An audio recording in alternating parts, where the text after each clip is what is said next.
bavuyemo guturika gutunguranye mu gihe nakoraga ubwo bugenge. Runo rutoki mubona rwagiye nirwo nakoreshejeho nafatishije urutsinga dukoresha kuri ampure ku gace ko ku ruhande. Mu gihe nakozagaho nibwo yaturitse nka grenade cyangwa se nk'igisasu, iraturika cyane.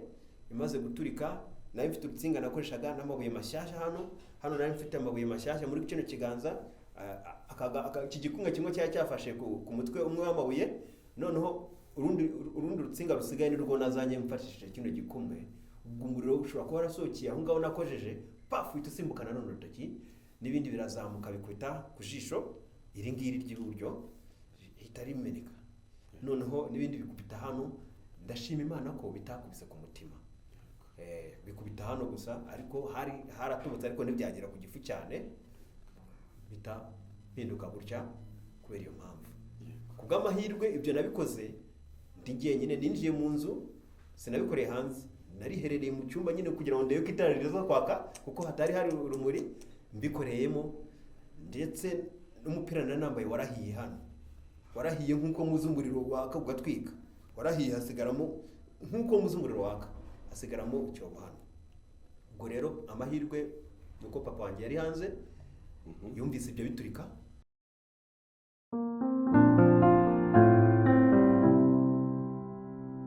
Ninety-nine whole life. Reka ntangira gusuhuza cyane udahema kudukurikira mu biganiro bitandukanye tukugezaho buri munsi. Turi kuri 99 whole life. Whole life murabyumva nyine n'ubuzima bwuzuye, n'ubuzima bwijejwe, n'ubuzima bwiza. So niyo uvuze 99 ni icyo ukwiye guhita wumva. Ubundi ibintu byageze kuri 99 haba habura rimwe ngo bibijana. Murabizi ko na Yesu ngo mu ntama ijana nyine ngo havuyemo imwe hasigara 99, ariko arazisiga 99 ajya kugarura imwe. Njye nitwa BKM wa Yesu. Ndabashimiye mwese mukurikira ino televiziyo kandi mbasaba gukora subscribe mbere yuko mureba iki kiganiro ngo mukirangize, kandi niba mubona video zacu ari nziza mujye muzisharinga, muzisangize n'abashuti banyu bose, baze twubaka umuryango wa 99 whole life, tube umuryango umwe. Abari hirya no hino ku isi turabasuhuje.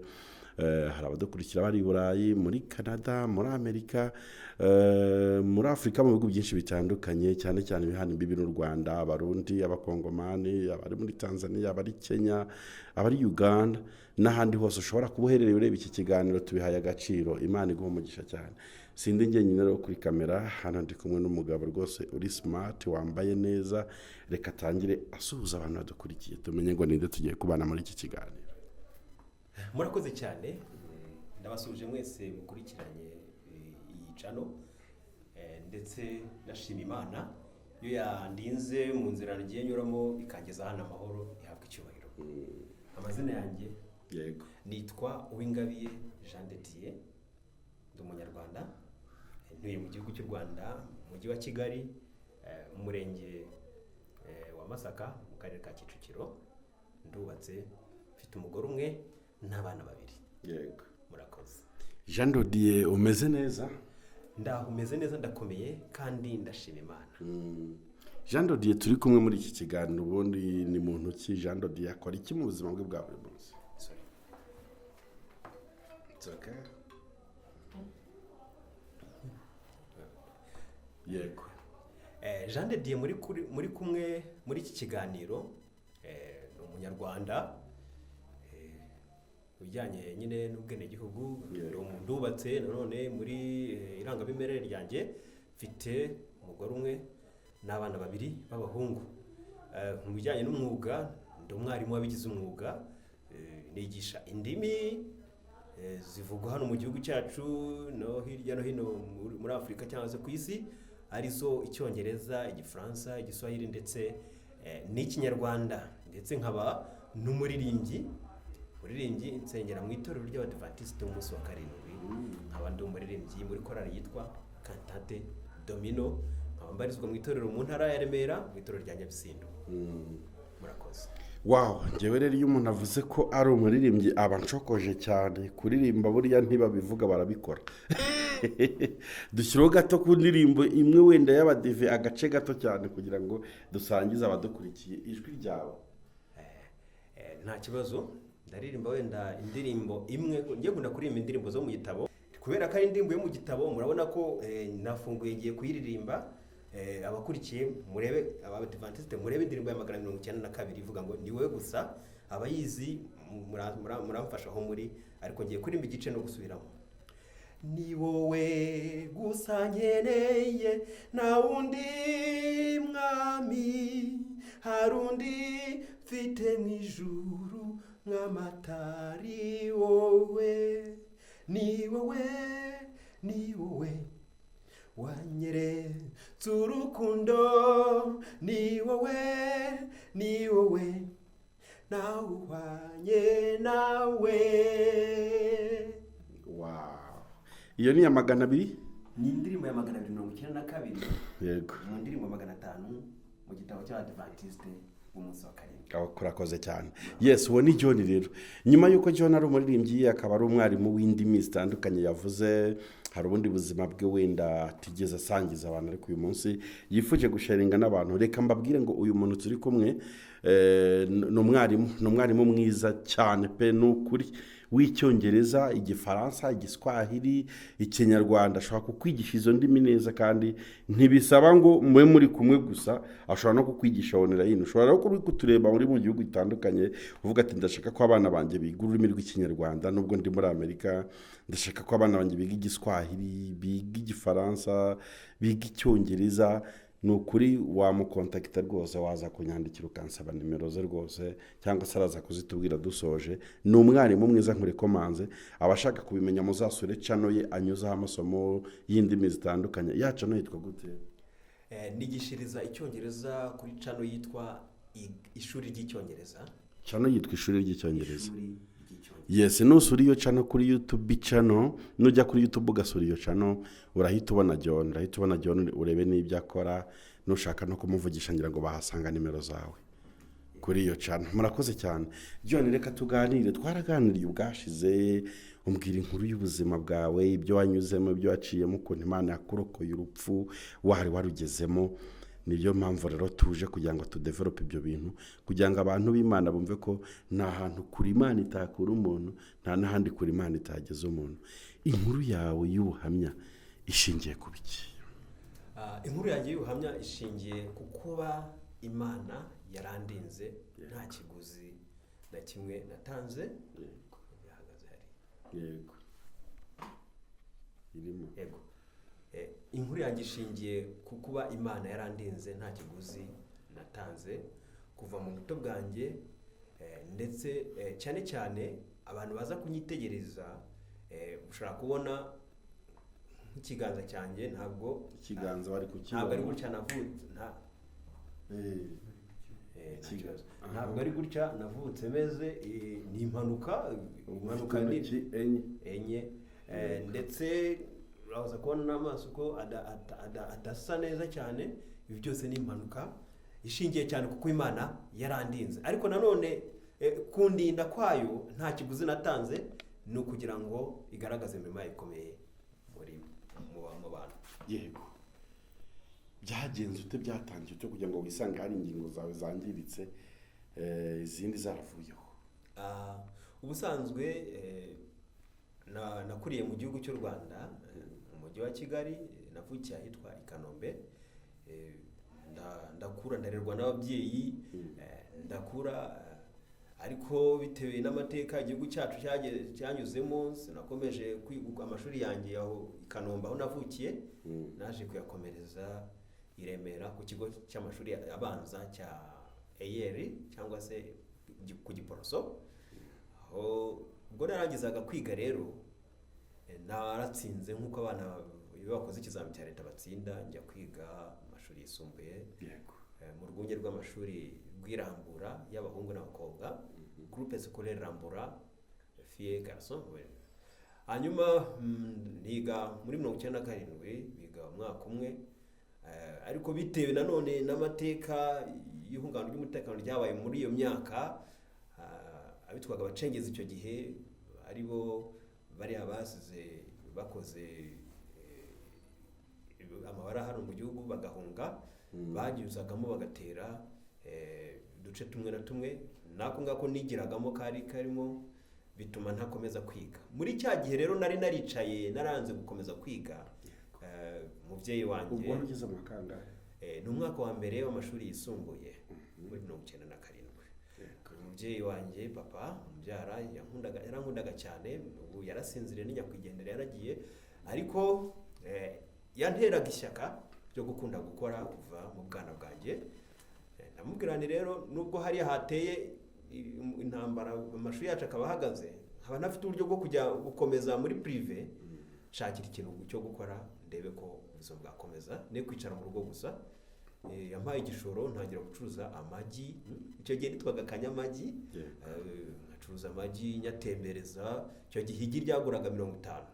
Muri uwo mwuga nakoraga nari mfite imyaka 15 y'ubukuru, niho nahuriye n'impanuka, kuko nyine nari mu myaka y'abana n'ubukubaganye ntibwaburaga.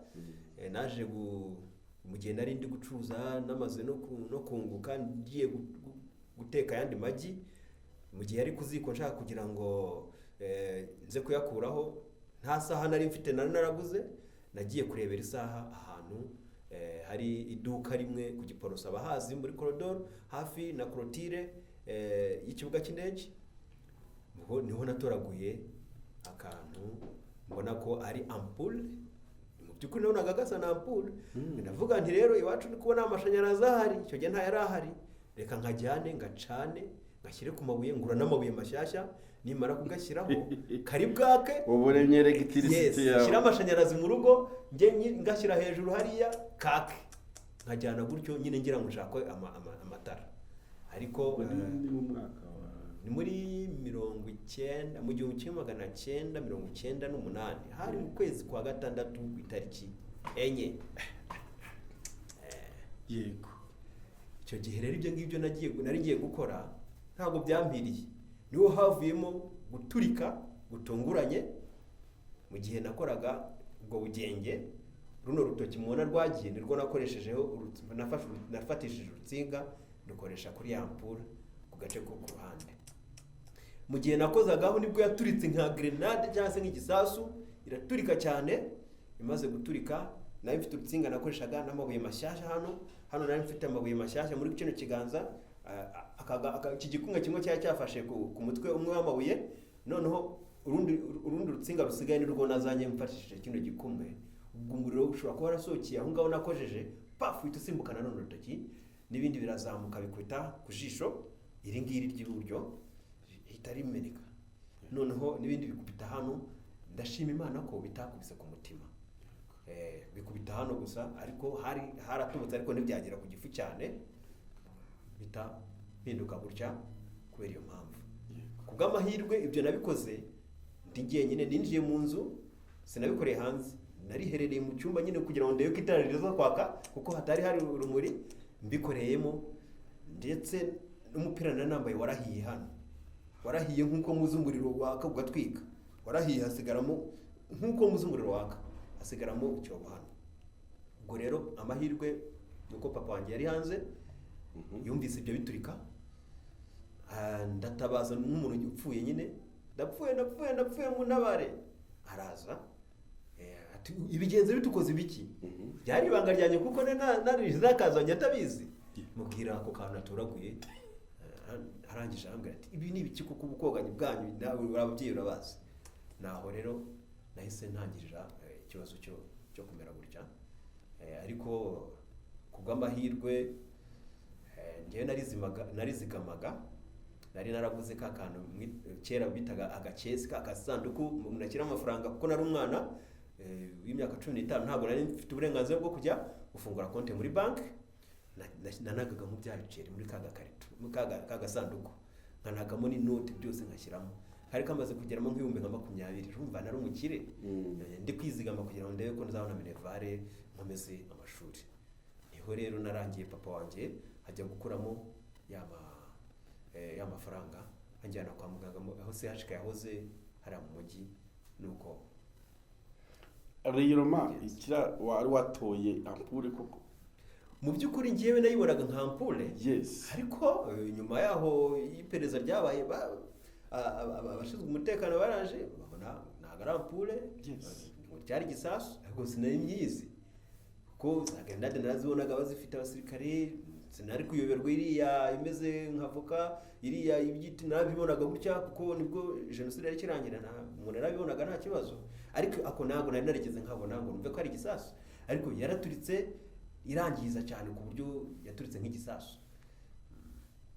nese ubwo subwo ku bwa grenade ndatekereza kuko kuko kuba arampure ho sampure aho nari ndwariye bonaho nahuriye nabo kwa muganga hari umusirikare umwe ambwiye ati ako gashobora kuba kitwa kari mu bwoko bw'udusasu twitwa detonateur ariko nakoze ubushakashatsi nsanga detonateur ikora nk'urutambi yego ariko detonateur abasirikare ubwo baraza kubimenya sinyizi nuko nyine bambwiye ariko simbizi niba ari urwo rutambi koko niba ari igisasu nuko nabifasha yego gusa sampure gusa ntabwo yari ampure ampure ni yacu ntabwo yari guturika gutyo ampure ni yacu urutoki ampure ntiyakwangiza gutyo cyari igisasu byo nyine ntabwo ari ugushidika nuko nabifashe nanjye. hagati aho ubuzima bwakomeje ute nyuma yo guhura n'ibibazo nk'ibyo ubuzima bwarimo hagati aho bwari bumeze ute kuri urakoze kumbaza icyo kibazo najyanywe mu bitaro ariko sinatinzeyo namazeyo nk'ukwezi kumwe bari kumvura hano ndetse urutoki ndetse no kujisho naha hose bari barahadoze za ekara zagiye zigira hano hose baramvuye na hano hari inkovu icyo gihe cyose namaze baramvuye muri sashika ariko kigeze mvamo njya kurwarira mu rugo nyuma y'ukwezi ariko mfite inzozi zo kuzakomeza kwiga nubwo nari nasize indangamanota yoza Rambura muri Gisenyi ntabwo byari kumbuza muri komine Rambura icyo gihe yayitwaga komine ndashima Imana kuko yanshoboje nyuma yo gukira indemamo ikindi gitekerezo cyo gushaka kujya kwiga nubwo nari ntarakira neza njya gusura icyo gihe icyicaro cy'uburezi cyitwaga inspection d'arrondissement ubu ngubu niyo yahindutse REB Rwanda Education Board mbasobanuza uburyo byagenda nuko bantuma kwandika kugira ngo nzaze nsabe nyine bashakira irindi shuri kuko iyo case yari izwi ubuzima rero numvaga nzakomeza kwiga nta kindi nakoze Imana iranshoboza baranyemerera case yanjye barayumva bampereza kwiga ahantu bita icyahoze ari komine Gikoro ubu ngira ngo ni Muhazi hakaba hari ishuri ryitwa Apaji ubu sinzi uko ryitwa icyo gihe ryitwaga Association des Parents de Gikoro Apaji Musha hari muri Musha ubu ni muri Muhazi nanone bayitaga École Secondaire de Musha nagiye kuhiga rero mu wa kabiri ho nasobanuye nyine case yanjye barayumva amashuri yisumbuye niga kuva mwaka wa kabiri mfite cya kibazo hari hakirimo inkovu hano niga bingoye kuko gukoresha ijisho rimwe byari bigoye ariko nubwo byari bigoye Imana yarandinze narigaga umutwe ukandya niga bikanga ariko Imana iramfasha niga ndakurikira neza cyane cyane nakundaga indimi nari mfite inzozi zo kuzaba umunyamakuru wa televiziyo cyangwa se kuri radio runaka ko nakundaga gukurikira amakuru cyane cyane y'igiswahili nakundaga umunyamakuru witwaga John Gakuba aho hari niba akurikiye azabyumva amakuru ye yavugaga igiswahili neza muri icyo gihe nakundaga n'undi munyamakuru wavugaga amakuru neza icyo gihe yitwaga Cleophas Barore yari abo bari role model banjye ariko ndashimira n'Imana kuko icyo gihe Cleophas Barore twaranahuye rwose aranzi aho ari ngira ngo ari muri RBA arabizi ko twaraganiriye yego muri makeya rero icyo gihe kuva mu wa kabiri ngiye kubivunagura yego naratsinze ariko bingoye njya mu wa gatatu ariko nza kugira ingaruka kuri ya mpanuka nagize kubera kwigira ikizamini cya leta troncome bisaba imbaraga nyinshi cyane kurenza mu ishuri bisanzwe guhuza amasomo yose kuva mu wa mbere senior 1 kugera senior 3 ntabwo byari byoroshye yego ariko Imana iramfasha nubwo mu wa gatatu icyo gihe ntabashije gutsinda, uburwayi bwarakomeye cyane, nza kujya ndataha sinakora ikizamini, baramfashije nsubirayo ndasibira ariko atari ubuswa. Imana iramfasha ndatsinda. Za nzozi zanjye zo kuziga ngo nzaba umunyamakuru, ese mpitamo kujya kwiga indimi n'ubuvanganzo. Niyo mpamvu muri kumva mbigisha, muzakurikira ku rubuga rwanjye mwumve nigisha Icyongereza. Nakunze indimi nkiri mutoya, nkiri umwana muto. Mwebwe babyeyi, umwana nakunda ikintu cy'umureka, icyo kintu ari cyo azakomeza. Mu gukura rero byarankurikiranye. Sinabaye umunyamakuru, ariko numvaga ntabaye umunyamakuru nshobora kuba umurezi, nshobora kuba umuhanzi, umusizi, ibintu nk'ibyo ngibyo. Muri ibyo rero byampiriye, ndasemura, ndigisha, ndanaririmba. Iyo nshatse mpimba indirimbo, aha ndi kuvugira nyine muri studio, nzabaririmba indirimbo imwe itunganije neza mu ndimi zose, nyisorere hano muzayikurikira muyumve, yimbitse neza cyane. Narakomeje rero njya mu mwaka wa 4 mu ndimi n'ubuvanganzo ku kigo cyitwa Groupe Scolaire Shyogwe. Ndiga mfite cya kibazo, ariko Imana iramfasha. Icyo gihe ninjira muri Groupe Scolaire Shyogwe muri Muhanga, nari mfite abarimu beza cyane, ndabakunda. Nakundaga umwarimu w'igiswahili witwaga Delphin Rugumire, yatwigishaga Igifaransa neza, yari umukongomani. Nkunda Igifaransa ndanakivuga, nanakize rwose. Umwarimu wundi watwigishaga Igiswahili, ndavuga abarimu nakunze muri senior 4, senior 5, senior 6, mite nkubwira noneho nicyo na motivation nakuyemo. Mwarimu w'igiswahili icyo gihe wo mu wa 4 naramukundaga, ndetse na mwarimu w'icyongereza. Twari dufite umwarimu guturuka mu Bwongereza muri England yitwaga Emeris. Emeris ndamusuza cyane. Greetings from Rwanda, especially from Jean de Dieu Wingabiye, your former student at Groupe Scolaire Shyogwe. Emeris, wherever you are, please receive my greetings. Aho ari ndabizi ajya nkurikira kuko mfite na contact ze, njya mvugana nawe, yumve ko namusuje. Emeris yanyigishije kuva senior 4 kugera senior 5, mu mpera za senior 5. Noneho haza kuza undi mwarimu wundi wamusimbuye, wese namufashe cyane, w'umunyakanada. Turigana kugera senior 6. Haje kuzana n'umu stagiaire muri senior 6. Ariko none nakunze umwarimu cyane wanyigishije muri senior 5 w'igiswahili witwa twamwitaga Hakizimana Asinatol. Yatwigishaga Igiswahili neza, naramukunze cyane. Ubwo rero abo n'abarimu nabashije kuvuga, n'abandi barimu bangishije mwese aho muri, ndabashimiye cyane. Imana ibampera umugisha aho ngeze uyu munsi, ni mwebwe mbikesha. Ndashimira n'abarimu bangishije muri kaminuza. Sinavuze uburyo nabashije kugera muri kaminuza. Icyo ndi kuvugaho cyane n'ubuhamya bwanjye, ibindi byakurikiye nyuma. Ubwo uri kunkoresha ikiganiro nashaka ko mbivugaho ndabivugaho, ariko muri uko kugira impanuka ntibyambujije kwiga. Ntabwo kuba hari urugingo runaka wabuze byakubuza kwiga ngo urangize. Ahubwo niho nshaka gusobanura. Niyo mpamvu iyo dukora ikiganiro nk'iki dushaka gufasha abantu badukurikiye.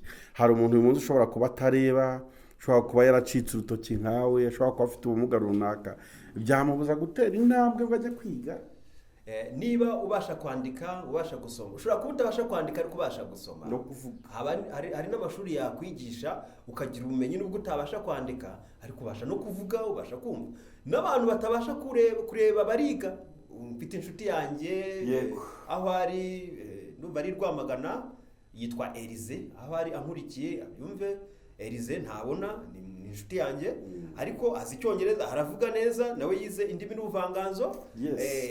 Ntabwo abasha kureba ariko ashoboye kwandika. Ndashishikariza umuntu wagize ikibazo, kuba njye ntabwo navutse meze gutya. Hari nabo bavivukanye, ariko we gucika intege aho uri hose. Ushobora kuba utabasha kwandika, ukaba ushobora kuvuga. Jya mu ishuri, arahari, ntabwo bazakwima umwanya wo kwiga. Ubwo nawe wabishobora. Njya ngira imvugo ngo I can do it. Ubu kuba ndi hano mu minsi iri imbere ushobora kuzanga ndi millionaire, ariko nukubera ko mfite icyizere cyo kubaho. Muri make rero ndashishikariza abantu bose, aho uri kuba umushomeri, hari icyo ushoboye gukora. Hari icyo ushoboye. Niyo mpamvu iyo mbuye n'urubyiruko cyangwa se akagira umbwira uti ndashaka akazi, mpita mugira inama. Kandi mu minsi iri imbere muzabona baragira inama bake. Harabona agiye mfasha, ubu bagize icyo bageraho. Bazantanga ubuhamya muri comment, bazantangira ubuhamya muri comment, bakore like. Ubu hari abafite akazi nagira inama, ariko atari kubera ko ndi umukire, kubera inama zanjye. niba rero uri gukurikira ino channel nawe wumve ko bishoboka, we kwiheba, Imana niyo nkuru. Rero kuba narabishoboye cya mbere nandikishaga indyo, ariko naratekereje nubwo nandikisha indyo ntabwo nshobora kwiga kwandikisha imoso, ariko mu ntoki nasigaye nshobora kuzikoresha nkazibyaza umusaruro. Ufite ikaramu hafi nabikwereka, reka dusupoze ko mfite ikaramu hari hano. Yego rwose komeza. Nize kwandika nkoresheje ikaramu, nkoresheje intoki zisigaye, n'ingwa niko mbigenza. Narigishije mu mashuri abanza, narigishije mu mashuri yisumbuye, narigishije nigishije amashuri mu ishuri ryitwa First Steps Learning Center Creamland. Abana nigishije barabibona ukuntu nandikaga vuba cyane ndetse nkandika neza, ndetse ndi n'umu barimo babashe gutsindira kuba naranditse neza mu kizami batanze. Ibintu byanjye byari bimeze neza cyane. Iri kuri iryo shuri abarimu bantangira ubuhamya kuko hari amahugurwa twagize, nza ndi ku rwego rwiza cyane. Ikindi mu ikayi mfata ikaramu nkayishyira hano hagati y'izi ntoki ebyiri, ikaryamamo hano nkandika neza cyane. Iryamamo hano hagati nkandika neza cyane. Mbere nari nahangayitse ngo nzafata ingwa gute, nyishyira hano rwose nkandika ku kibaho. Iyo ari ndende nyishyira hano hagati nkandika ku kibaho. Iyo ari marikeri, nabwiye ko no muri kaminuza nagezemo nigishijemo, ndafakira hano hagati nkandika. Muri makeya birashoboka iyo ufite confidence. Biroroshye kandi birashoboka.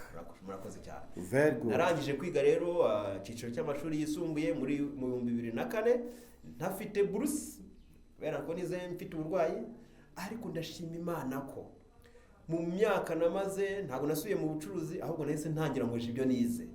Imana yampaye abantu bo kwigisha, bigisha neza, barafata. Mfite abanyeshuri bari Kenya, mfite abanyeshuri bari muri Amerika, mfite abanyeshuri bari hirya no hino ku isi, nigishije Icyongereza.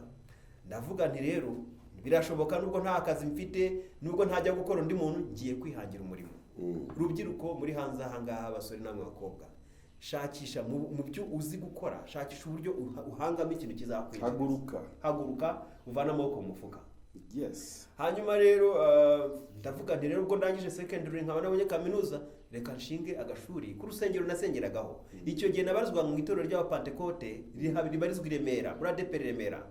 Pastor natanga ubuhamya aho ari hose anyumve, Sebugorore Henry. Naragenda mwegera, yari umushumba. Namubwira ntiza kiriya cyumba bigishizemo gardienne, ngiye zangikoresha nimugoroba kuko batakigiramo. Nigishizemo hano Icyongereza. Ambwira ayo nzajya nishyura. Ntayo mfite, nibanyishyura nzahita nyaguha. Imana imuhe umugisha kuko yamfashije muri iyo ntambwe nateye. Abanyeshuri narababonye, igihe kiza kugera bariyongera, ndimuka mva aho ngaho kuri ADEPR Remera, ituranye na stade, cyahoze ari stade Amahoro. Njya gukorera muri stade Amahoro, icyo gihe niko yitwaga. Hanyuma bamparamo umuryango, nasanzemo umuntu wigishirizagamo umuziki, yitwa Shaban, ariko akaba yarakoranaga na association bita Ingenzi, iyo umuntu witwaga François Chouchou, ni umuhanzi, abantu baramuzi, nimuvuga baramumenya. Ndagenda ndavuga nti rero nta hantu mfite ho kwigishiriza, mumfashe nzari n'abanyeshuri banjye nigishirizemo hano, mumbwira icyo nzajya nishyura, kuko ntari mfite ubushobozi bwo guhita nishyura amezi yose. Bampayemo umuryango, ariko byarashobotse, ndigisha, bakampamo n'akazi, nkigisha indimi, Icyongereza, Igifaransa, Igiswahili, nkigamo n'umuziki. Uyu munsi nzi kuririmba solfège. Mwabonye ko ndirimba indirimbo yo mu gitabo, indirimbo z'Abadventiste nazimenye ntara Umudventiste, nacyo cyatumye mbakunda. Yego.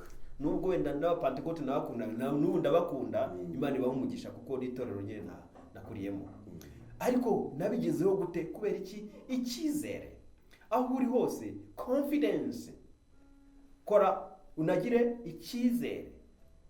Hari umuzungu umwe wigishiriza kuri YouTube channel yitwa Mr. Duncan in England. Nakurikiye video ze, niwe wampaye motivation. Arambwira ngo practice and confidence. Kora imyitozo kandi ugire confidence, ugire icyizere. Nanjye ndavuga nti okay, nanjye nzabikora. Nagize icyizere. Ngira ngo nababwire yuko nigeze kubabwira ko ntigeze mbona buruse, ariko kubera confidence Imana yanyuze mu kintu umuntu atabona. Ya YouTube channel nigeze gufungura kera, abantu bakurikiye, yitwaga Liberty Speaking TV. Narayisibye kubera ibibazo yagize, ariko uyu munsi mfite indi nshyashya. Niho havuye mu muterankunga, many blessings to her. umuterankunga ari muri Amerika muri leta yitwa New Hampshire, yitwa Deborah. Imana imuhe umugisha, may God bless you Miss Deborah, aho ari hose. Ndetse niho havuyemo minerval ya kaminuza yose. Nararangije kaminuza muri Mount Kenya University, nkaba narize indimi English, Kiswahili na education. Nkaba graduatinze, nararangije cyangwa narashoje amashuri yanjye ya kaminuza mu 2024 mu kwezi kwa 12 ku itariki 29. Nibwo twambaye, muzabona kuri YouTube channel yanjye nambaye, no kugaragariza abantu ko nabigezeho. Nabigezeho nkuze, ariko intego nayigezeho. Uko nukuri mwe nabikunze cyane. Murakoze cyane. Ibyo byose nabikoraga mfite ibibazo, ariko ntarabishoboye. N'uyu munsi ndashoboye. Sintinya no kuvuga yuko na miliyari nayigeraho mu gihe gifite ubuzima. Mu gihe ugihumeka nta kidashoboka. Murakoze cyane. Njye ndishimye kubw'iki kiganiro. Ni ikiganiro cy'ubuhamya ariko kirimo no guhugura ndetse no kwigisha urubyiruko. Niyo mpamvu nakuretse rwose ngo uduhe testimony yawe yaho ugeze mu iterambere, kandi byose yabishobojwe n'ikiryo wango tinyuka. Tinyuka ushyira imbaraga mu cyo waremewe muri destiny yawe, ugerageze ukora icyo waremewe, ukora icyo wiyumvamo. Niko John yabigenje rero nyuma y'ibyo byose yahuye nabyo, nyuma y'ubwo bumuga bwo kubura ingingo zitandukanye, ariko ntiyigeze yisuzugura. Ntabwo abantu bagiye bakubona se wenda hari ukuntu abantu bakorera umuntu ihohotera bakurikije uko bari kumureba. Ntibyakubayeho? Niba byarakubayeho wabyitwayemo gute kugira dufashe n'abadukurikira bameze nkawe? Ntabwo byabura. Byambayeho byambayeho mu gihe nari nkiri umwana, igihe nacuzaga, kuko nubwo naje kugira ino mpanuka ntabwo nacogoye, narongeye ndakomeza ndacuruza. Abakiriya bakaza, ugasanga umukiriya araje avuze ati kajisho, kajisho ntacyo byantwaraga. Ari igihe umugabo umwe yaje gusaba ubwiherero mu rugo, afite imbwa, urayibona, ariko urabona mu mujyi ntabwo upfa kujya muri toilette z'abantu. Twabaga hariya ku Giporoso, ababyeyi banjye niho bari gukorera ku Giporoso, abahazi hafi niyo korotire. Umuntu umwe yaraza aje gusaba ubwiherero, ariko aza n'amahane menshi. Mu mbereza ubwiherero ubona nyine ari umuntu w'umusizi, afite niyo mbwa nyine, ariko nyine turabumwima mu rugo, barumwima bavuga ati uzanye amahane. Ntabwo nyine yazanye amahane, abumwimye rero.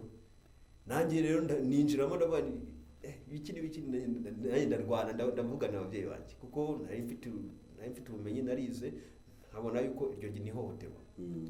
Ariko umugabo yarantutse asereza kuri icyo kibazo, tikajisho iryo jisho ryawe n'irindi. Umubyeyi wanjye mama umbyara byaramubabaje cyane, ariko reka mbabwire, ntugaseke umuntu wese. Ntabwo nabivukanye, n'undi wabivukanye ntukamuseke, arashoboye. Ejo utazambona ari ngewe uri gusaba akazi, sibyo? Ariko uwo muntu yaranserereje n'abandi bakeya, ariko uwo nguwo ntibyamuhiriye rwose, kuko nawe yaje guhura n'ubumuga. Ntimugasekane bantu, uwo muntu si umuvuzi uwo ari we, ariko yaje guhura n'ubumuga. Yaje kugira impanuka nawe, ntabwo yabuze ijisho, ariko yabuze ukuguru. Ni urugero nguhaye ko atari byiza gusekana. Naho uri ntuvuga turiya se n'amaso n'iki, uriya se. Ubu ndamutse mvuze icyongereza cyangwa uzakurikira channel yanjye, ntabwo wamenya ko ari ngewe. Uramutse unyumvise kuri telefone, ngira ngo nimuze gukurikira kuri channel yanjye iyo yitwa ishuri ry'icyongereza, urasangaho ibiganiro kandi wumva icyongereza cyane. Ndakivuga neza, ndateganya nubwo imyaka yegiye hejuru no kuzakomeza nkabona izindi mpamyabumenyi, ari nabyo shishikaza n'urubyiruko. Ntukarambirwe, komeza wige. Hari igihe uzagira gutyo ukabona umuterankunga, hari igihe wabona akazi, ntuzarambike, uracyafite amahirwe. Jya kwiga umenye. Nanjye ndakuze ariko ndacyashaka kwiga. Murakoze cyane. Wow, ndishimye cyane. Ni byiza cyane kuganira na John. Murumva ni umwarimu mwiza, si uw'indimi gusa, ahubwo urumva ko ari n'umwarimu w'ubuzima nyine ushobora gufasha urubyiruko. Tuzajya tumwifashisha mu biganiro bitandukanye, kuko afite impuguro, afite impanuro nziza yaha abantu kugira ngo bavane amaboko mu mifuka, basezerere ubushomeri. Ku muntu rero wakurikiye kino kiganiro, ku byo wavuze byose, ku byo kubura izo ngingo, wumva nko mu munota umwe wenda nubuhe butumwa rusange waha abantu bari badukurikiye? Ubutumwa natanga icya mbere, iyi si turimo ntabwo ari mu rugo. Yewe rero nzi ko hano mu isi Imana yaraturemye. Njye nizera Imana. Ushobora kuba unkurikiye uri mu bantu batizera Imana, umbabarire ariko ngiye nizera Imana umuremyi. Mu byo nkora byose nzi ko ndi umunyabyaha ariko nkizera ko Imana ari umunyembabazi. Ahantu uri ubutumwa nago gerageza kugirana umubano mwiza n'Imana. Gute? Ubana neza n'abantu, ubana n'abantu bose amahoro. Ubwo nibwo butumwa ndi gutanga. Bana neza n'umuturanyi wawe. Niba hari umuntu wambonyeho ikibi, ushobora kuba warambonyeho ikibi ariko bitanurutseho. Urugero, ushobora kuba wenda twarahuriye nko mu bucuruzi n'urugero buno bwo kuri internet bwiba abantu amafaranga, bakakubwira bati okay nutumira abantu banaba turaguhaya nayo. Tukaba twarahuriye aho ngaho aho uri umbabarire kuko ngiye nkunda gusaba imbabazi. Ukavuga uti uriya muntu wanyijijemo bakaba barandiye amafaranga yanjye ni umujura. Ni urugero kuko ibyo nigeze kubikora.